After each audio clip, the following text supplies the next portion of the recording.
Hello tout le monde, je suis ravie de vous retrouver aujourd'hui dans cette nouvelle vidéo. J'ai la chance d'être avec Maître Sophie Sabot-Bercé qui va répondre à toutes vos questions concernant les études pour devenir notaire et aussi les autres voies possibles pour intégrer un office. Merci beaucoup Maître d'être avec nous aujourd'hui. Oui, bonjour. Bonjour. Écoutez, je suis ravie d'être présente aujourd'hui avec vous. Je suis donc notaire. J'ai 49 ans. Je suis mariée, j'ai 2 enfants et je suis notaire à Monistrol-sur-Loire. Alors Monistrol-sur-Loire, c'est une commune dans la Haute-Loire. Haute-Loire, département limitrophe de la Loire. Donc voilà, j'ai fait des études de droit bien évidemment. J'adorais les bancs de la fac, j'y serais restée d'ailleurs si on ne m'avait pas poussée à aller trouver à un moment donné un métier. Et j'ai eu la chance de rencontrer un notaire et de pousser justement la porte d'une étude. Et j'ai trouvé que ce métier pouvait me correspondre. Donc j'ai continué par la voie universitaire puisque j'ai fait un DSN. Et ensuite du DSN, où nous avons un stage pendant 2 ans, eh bien, je suis restée dans l'étude dans laquelle j'avais commencé mon stage. J'y suis restée et j'y suis toujours. D'accord, donc DSN, donc diplôme supérieur du notariat. Diplôme supérieur du notariat, c'est la voie universitaire. D'accord, très bien. Vaut-il mieux passer par la voie professionnelle ou universitaire pour devenir notaire ? Alors en fait, la voie universitaire, il faut savoir en effet qu'on peut devenir notaire en ayant cette licence et ce master en droit notarial ou en droit autre droit que le droit notarial, avec la possibilité aujourd'hui d'avoir 2 voies. La voie universitaire avec le diplôme supérieur du notariat, le DSN, et une voie professionnelle qui est, elle, c'est un diplôme qui est délivré professionnalisant par l'INFN. Alors il y avait véritablement une vraie distinction. Je vais vous le redire, à mon époque, ça se dit pas bien comme ça, mais parce que ces 2 voies-là, il y en avait une qui était beaucoup plus pratique que l'autre. C'est-à-dire qu'avec la voie universitaire, on pouvait se dire, si au final, bon, le notariat m'intéresse moyen, je peux continuer, faire autre chose peut-être beaucoup plus facilement que le diplôme professionnalisant. Aujourd'hui, ces 2 voies, depuis 2013 maintenant, la seule chose qui change, c'est la durée du stage. 30 mois contre 24 mois, donc 30 mois la voie professionnelle contre 24 mois la voie universitaire. Mais il y a aussi la possibilité en effet de pouvoir commencer par un BTS, pour pouvoir faire une licence professionnelle, pour pouvoir faire le DMN, le diplôme des métiers du notariat, et puis pouvoir après derrière en effet repartir sur un master. Mais voilà, il y a ces 2 voies, ça dépend ce qu'on veut faire réellement. Si véritablement on est allé très jeune pousser la porte d'une étude et qu'on veut faire ce métier-là, pourquoi pas ne pas passer. Je trouve que tout l'intérêt de la faculté, en fait, des études universitaires, c'est la curiosité. Ça amène quand même un panel relativement important et je pense qu'il faut avoir une vraie connaissance de tout le droit qui peut se pratiquer. Vous l'avez dit, enfin je vous l'ai dit tout à l'heure, avec le droit des affaires, le droit constitutionnel, parce que je le redis, ça peut être un intérêt de le connaître, le droit public, le droit privé, voilà. Et cette connaissance, on l'a quand même sur les bancs de la fac.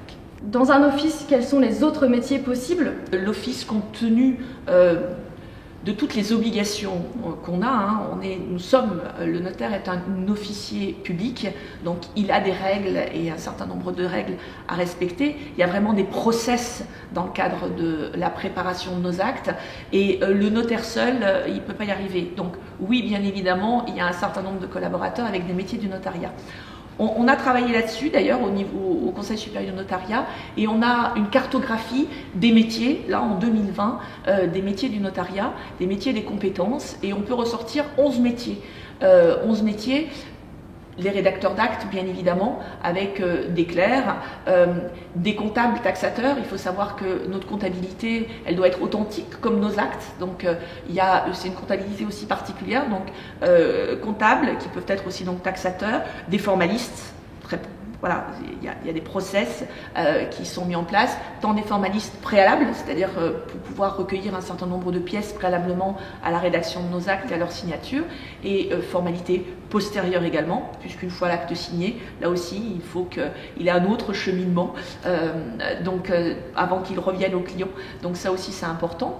Et puis, on a également des métiers qui touchent, alors des métiers administratifs aussi, la standardiste, l'accueil, l'archiviste aussi, puisque l'archiviste, quand bien même on passe au numérique, on en a encore besoin. Et puis, on a des métiers aussi qui peuvent être liés à l'immobilier, négociateurs immobiliers, on en a dans nos études. On peut avoir aussi des gestionnaires locatifs. On peut faire aussi dans le secteur du locatif, donc on peut offrir aussi ce service à nos clients. Voilà, donc ce sont des métiers qui sont attachés au notariat et qui font que l'office existe aujourd'hui. Et on sait que la période est compliquée pour tous les étudiants actuellement, donc avez-vous un conseil pour rester motivé, réussir ses études juridiques en soi pour devenir notaire ou autre? Alors oui, je sais que c'est pas facile, il faut s'accrocher. La période est compliquée, la période est d'autant plus compliquée pour un étudiant qui, je pense, aujourd'hui se trouve très isolé, alors qu'un étudiant, tout l'intérêt c'est d'être sur les bancs de la fac et de se créer un réseau, et le réseau on se crée quand même beaucoup plus facilement quand on est en présentiel. Donc c'est vrai que c'est important. Alors je crois qu'il ne faut pas lâcher, bien évidemment, ça c'est sûr. Il faut être curieux, il faut pouvoir se documenter, il faut en profiter justement pour s'ouvrir, j'insiste vraiment là-dessus, s'ouvrir au monde, s'ouvrir aux autres, essayer de se documenter sur tout un tas de choses, essayer de reprendre un peu sa méthode de travail. C'est très important quand on est notaire, mais il y a d'autres professions bien évidemment, mais ce qui est important, et ça j'insiste là-dessus, c'est le travail personnel. Les bancs de la fac, on apprend beaucoup, on est entraidé, on s'entraide parce qu'on est à plusieurs, mais le travail personnel est très important. Et du coup, ça nous permet, parce que à travailler dans sa pièce, à distance, et ce travail personnel étant important, et c'est un service aujourd'hui justement, c'est une opportunité. Travailler seul, comme on apprend seul, on peut en profiter, et il faut pouvoir apprendre à travailler seul et à se documenter. Très bien, je vous remercie énormément Maître Sabot-Bercé pour votre temps. Merci d'avoir été avec nous pour cette vidéo. Merci à vous. Voilà tout le monde, c'est tout pour cette vidéo. On peut remercier encore une fois Maître Sophie Sabot-Bercé qui était avec nous. N'hésitez pas à mettre en commentaire ce que vous avez pensé. Si vous avez d'autres questions, n'hésitez pas à me rejoindre sur Instagram, c'est là que je suis la plus active pour pouvoir communiquer, c'est beaucoup plus simple. Et surtout, n'oubliez pas de vous abonner et de laisser un petit pouce bleu. On se dit à très bientôt dans une prochaine vidéo. Bye tout le monde.